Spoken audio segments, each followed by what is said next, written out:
জুলাই আগস্টের গণঅভ্যুত্থানের মধ্য দিয়ে দেশের সর্বস্তরে ন্যায় বিচারের যে আকাঙ্ক্ষা তৈরি হয়েছে তাই যেন কণ্ঠে ধারণ করেছেন পিলখানা হত্যায় ভুক্তভোগীরা।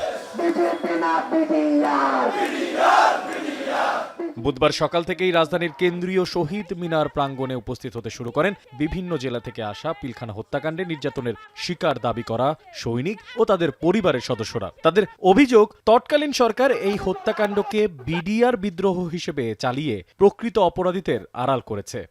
2009 সালের 25 এবং 26 ফেব্রুয়ারি বিডিআরের যে বিদ্রোহ হয়েছিল সেটা আসলে বিদ্রোহ না, সেটা আসলে হচ্ছে বিডিআর হত্যাকাণ্ড। ফ্যাসিস্ট হাসিনা সরকার এই হত্যাকাণ্ডকে বিদ্রোহ নামে চালিয়ে দিয়েছে। আমরা সীমান্ত বাহিনীর একজন গর্বিত সৈনিক ছিলাম, কিন্তু তৎকালীন শেখ হাসিনা আমাদেরকে এই গর্বিত সৈনিক থেকে তার মনের বাসনা পূরণ করার জন্য এবং তার দীর্ঘদিন ক্ষমতায় থাকার জন্য 18,519 জন বিডিআর সদস্যকে চাকরিচ্যুত করেছেন পুরো বাংলাদেশ থেকে। গণজমায়েতে দাবি তোলা হয় সারা দেশে চাকরিচ্যুত সকল বিডিআর সদস্য ও পরিবারকে পুনর্বাসন করতে হবে। নির্দোষ সদস্যদের মুক্তির দাবি জানিয়ে ভুক্তভোগীরা বলেন, স্বাধীন তদন্ত কমিটির মাধ্যমে অপরাধীদের শাস্তি নিশ্চিত করতে হবে।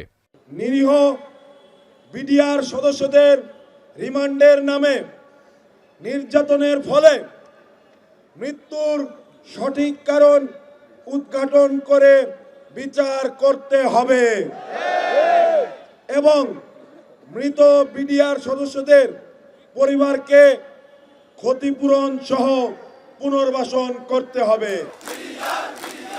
গণজমায়েত শেষে প্রধান উপদেষ্টাকে স্মারকলিপি দিতে ঘোষণা করা হয় মার্চ টু যমুনা কর্মসূচি।